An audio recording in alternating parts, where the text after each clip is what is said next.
You're listening to Too Much on Her Plate, the podcast for smart, busy women who are tired of running on the hamster wheel and are ready to create freedom from overeating and emotional eating. I'm your host, clinical psychologist, author, and a smart, busy woman too, Dr. Melissa McCreary. Today I want to talk with you about something I call snowballing. Snowballing is one of the most common patterns for triggering overeating and emotional eating and vicious cycles that you can get really caught in with this stuff. But before I dive into today's episode, I have a favor to ask. If this is not your first time listening to the podcast, and if you are continuing to listen because you're getting value from it, I would love it and really appreciate it if you would take just a few moments to share the podcast with a friend or share the episode that you particularly like on social media, or take a few moments to leave a rating or a review wherever it is that you're listening to this episode. These reviews help a lot. They make it so much easier for this podcast to be found and for me to spread the word that diet mentality and self-blame and working harder and feeling bad about yourself are not the path to creating freedom from overeating and peace with food. So if you appreciate the podcast, if you could leave a review and share the message, that would be fantastic. And if this is your first listen, enjoy the episode. And if you like what you hear, I would love it if you would spread the word. Okay? So today I want to talk with you about a concept that I call snowballing. And I want to talk about it because it is one of the most common patterns that can trigger emotional eating and overeating if you're not conscious of it. And if you're not conscious of it, you might very well be in its power. All right. So I want to start by telling you a story. I've got a few stories. I'm going to change the names and a few of the details to protect privacy. And actually, these stories are so common that although I'm telling you about one person, I'm actually describing so many smart women who I've worked with. So the first person I want to tell you about is Cheryl. And again, this is not her real name.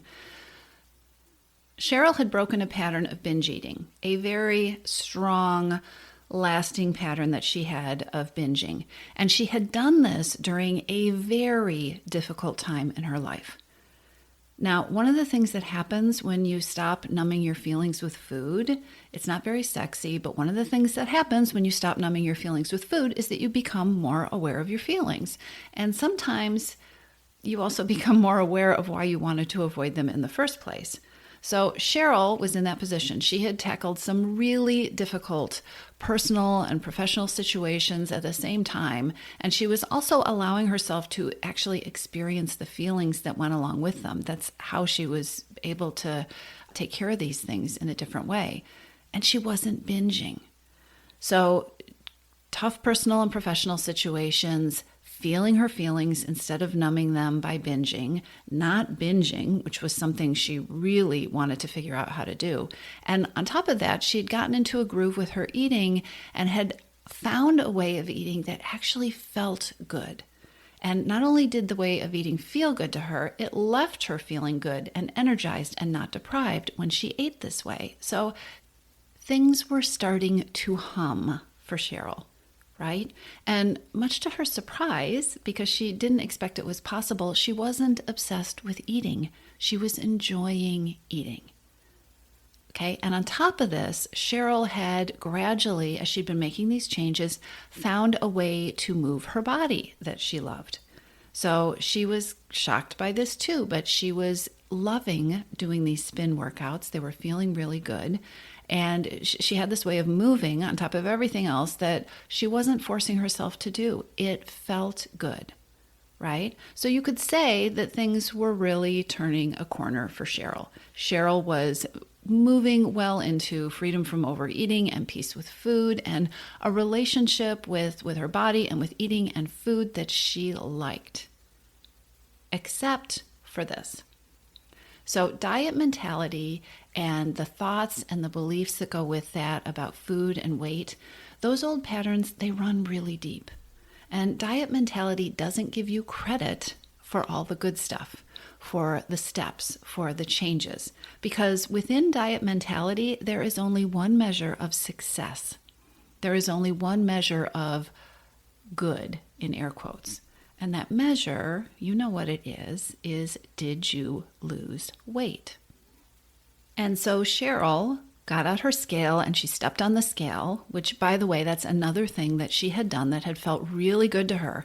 After a lifetime of feeling like a slave to the scale and meticulously tracking her weight, she had put that scale away. She had not been weighing herself religiously, and she couldn't remember a time when she hadn't been doing that. So, diet mentality is very strong. The thoughts and the thought patterns and the beliefs that go with diet mentality, those grooves are really deep in our brain. And so one day, Cheryl had the thought, I wonder if this is working. Isn't this funny how your brain works? There's all this evidence that this was working for Cheryl, that this was on the way to working for Cheryl, that good things were unfolding. Her happiness, decreased stress, the way that she was eating in a way that was leaving her feeling energized. She was no longer experiencing the mood swings and the bloatedness and the discomfort from her old way of eating. The fact that she wasn't binging anymore. The difficult situations that she had made it through in a different way than she'd ever been able to handle them in the past.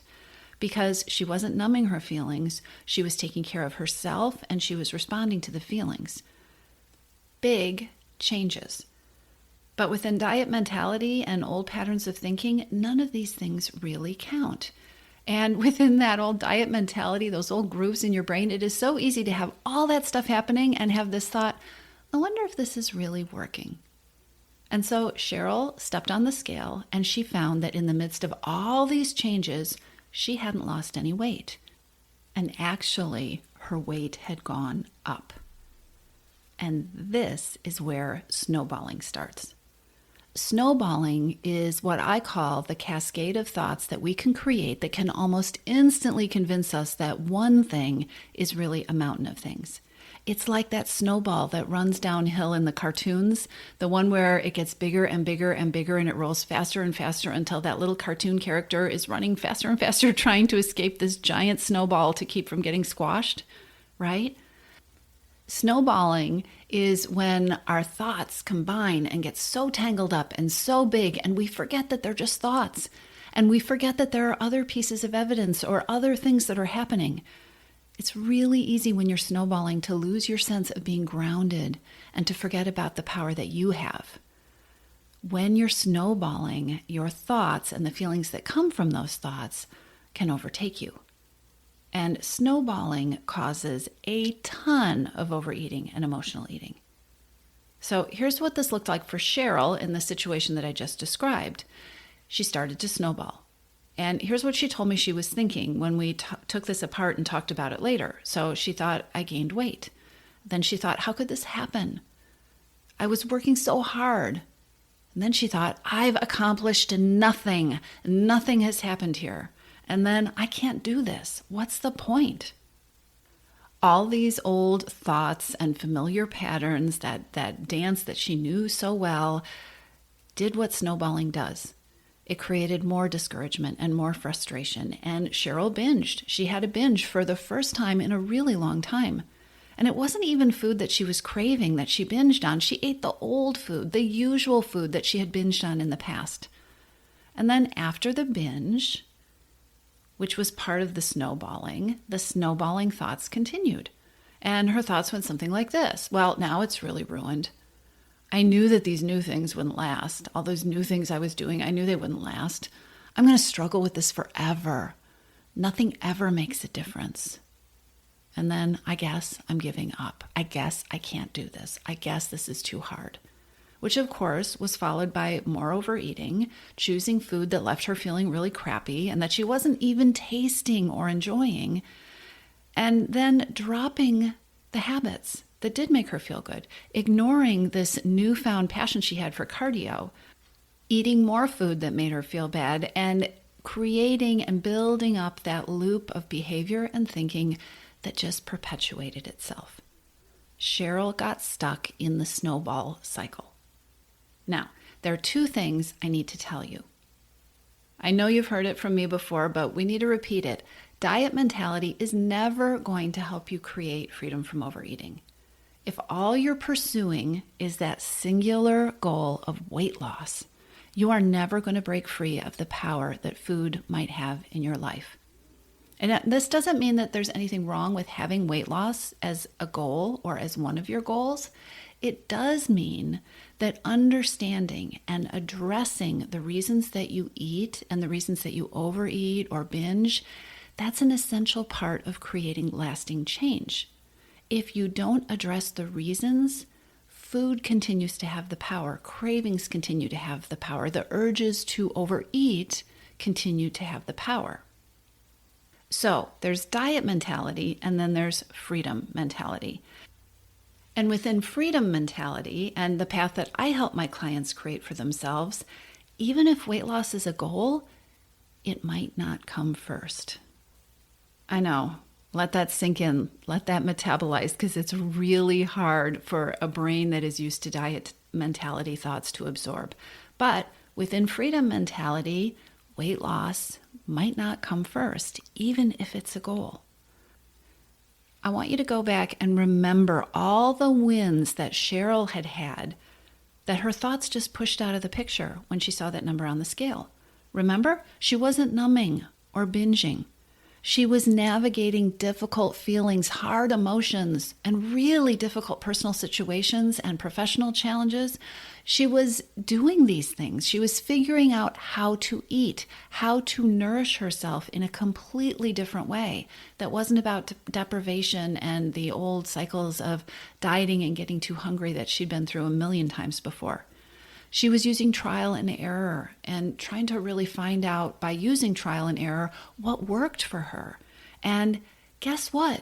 These wins were building because she was actually very good at paying attention to herself and being curious and noticing what worked and what felt good and what didn't. And I don't have a crystal ball, obviously, but if she wasn't doing these things, and the life crisis storm that she had just come through, what had happened to her when she wasn't doing these things to take care of herself and to take care of the reasons that she ate and to learn how to be with her feelings. I don't have that crystal ball, but if she was navigating all these crises while she was using binging to numb her feelings, would she have gained weight? Would she have gained more weight? I don't know. Would the crises have dragged on longer because she was numbing instead of having ways to address the reasons and be with her feelings? My guess is probably, right? Snowballing often starts when weight loss isn't the first thing that happens. Snowballing convinces you that weight loss will never happen. Because a part of snowballing is the belief that if the weight loss hasn't happened first, you're doing the wrong thing. Snowballing convinces you that you're doing it all wrong. And that's not true. Because here's the second thing I want to tell you.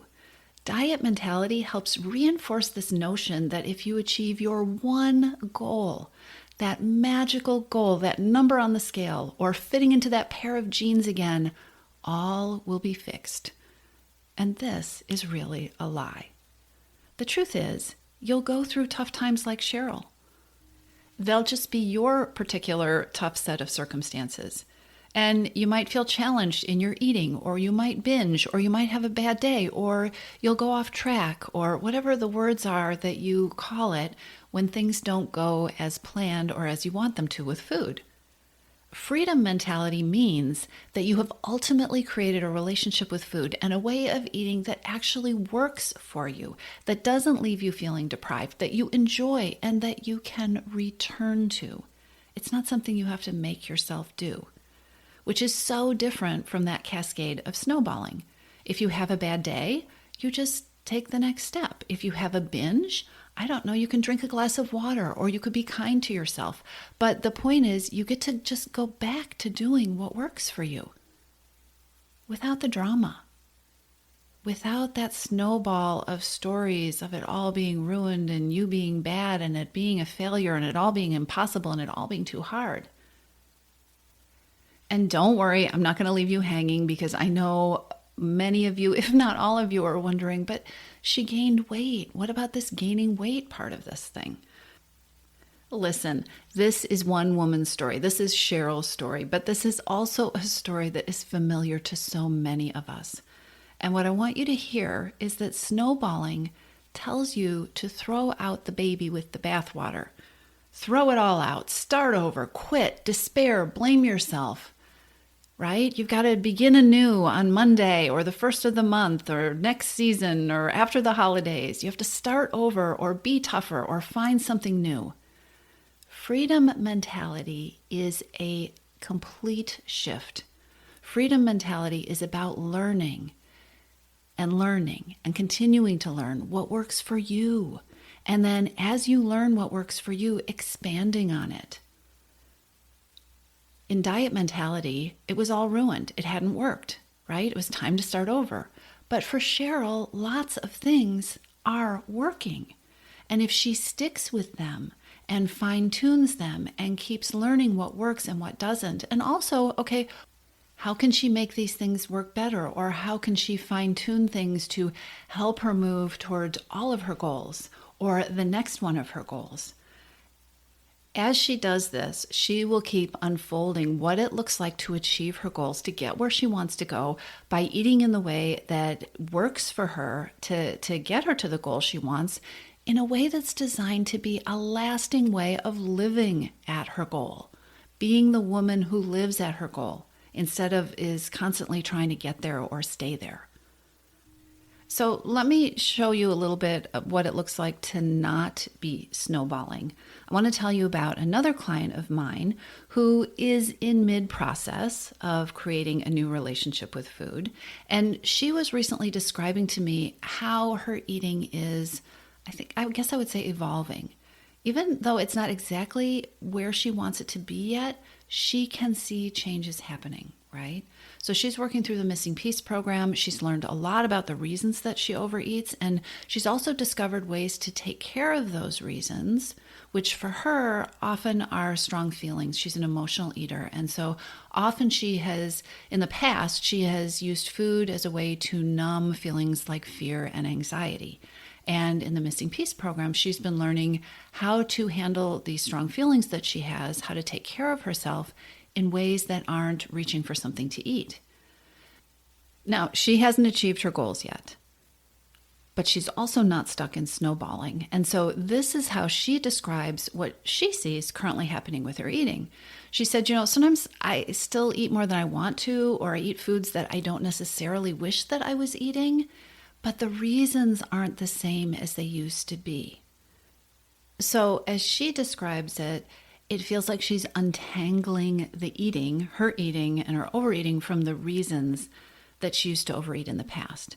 And so sometimes she'll recognize a trigger, or she'll have a feeling that would have led her to overeat in the past. And sometimes she'll still do it.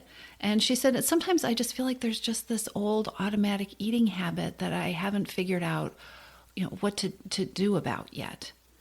So we talked more about this, and she said, what's different now is I can see the patterns. I can kind of step back and see the patterns, and I feel less compelled to act. I feel less compelled to eat most of the time, not always. And sometimes I still do, because I'm not always sure what else I can do when I'm in that situation or I'm feeling that way, but I'm learning, and I can see that I'm learning. And when I look, I can see the effects of that learning. And I can also see the reasons more clearly why I got in this overeating pattern. I understand it more. It makes sense to me, even though it's not something I want to continue. So I can see that happening, like maybe I have a real anxious feeling. And so when the eating happens, I'm not so hard on myself. Even when I do a kind of eating that I didn't really want to do, I can see why it happened. And I can also see the progress I'm making in creating a shift and doing something differently, so that when it does happen, I'm not so hard on myself. And what she said is what I want you to hear. It's that seeing these things and noticing the progress that is happening that isn't about the number on the scale, this stops the snowball effect. This is so important.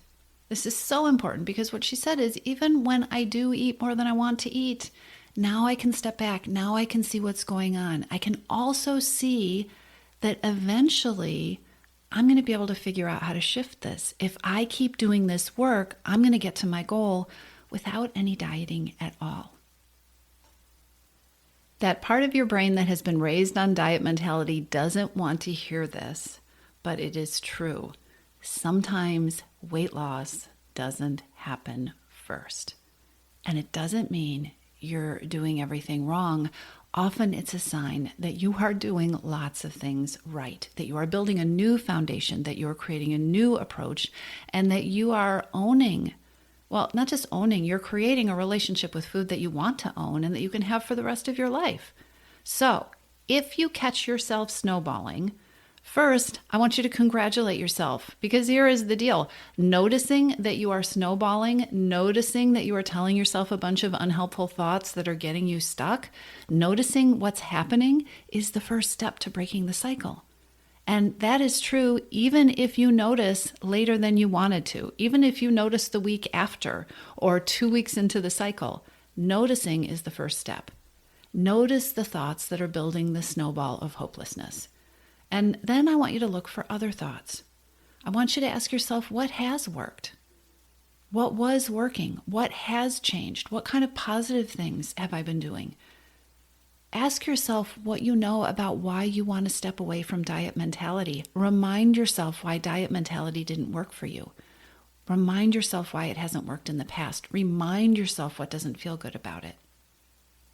If you are making a shift from diet mentality to freedom mentality, then you're making a shift, and it's going to feel awkward and maybe even graceless at times. And it's important to remember that, snowballing is big and dramatic and lots of thoughts that seem to fit together. The way out of that cycle is often by choosing simple, doable actions. So, for instance, to go back to Cheryl, when she became aware of the snowballing, she did some very simple things. She made a list of what was and is and had been working for her. She reminded her brain. She created some new thoughts to focus on. That she reminded herself that there were things, really important things that were working. And then she picked something very simple, something that felt simple to her to focus on. In the midst of a snowball, your thoughts tend to leave you feeling like you need to focus on a million things at once. You need to change everything. You need to do something drastic. No, the way out of the snowball is to pick something simple that you can do. So for Cheryl, what felt simple and doable to her was to keep focusing on eating in a way that left her feeling good. To keep focusing, not to start over, not to find a way, but to remember that she already knew, and she had been doing for a number of weeks, a way of eating that left her feeling good. That was her starting point. And actually, that's not even the right way to say it, because it wasn't a starting point. It was her stepping back on the path that she wanted to be on. And she's moving forward now, one step at a time. So here's the final takeaway I have for you. Snowballing is just going to happen. Snowballing will happen. Our brains like to snowball. They like to create a negative snowball effect with our thoughts and beliefs. It's just how we're wired. Don't make it your goal to have snowballing never happen, right? Don't be the person who decides, if I get this right, snowballing will never happen to me. It's not doable. The winning goal, the helpful goal is to know that snowballing will happen and to know how to pull yourself back to what works when it does. So that's snowballing. It's not the end of the world. It's just a bunch of thoughts and beliefs, and you get to choose what you want to do with them. I'll talk to you soon. If you like what you've heard, subscribe to the Too Much on Her Plate podcast and take 30 seconds to leave a review. If you're ready to tackle your hidden hungers, then come on over to toomuchonherplate.com. That's 2TOO muchonherplate.com and take the Hidden Hungers quiz. It's free, and not only will you be able to pinpoint your best place to start, you'll get the resources you need to take your next best step.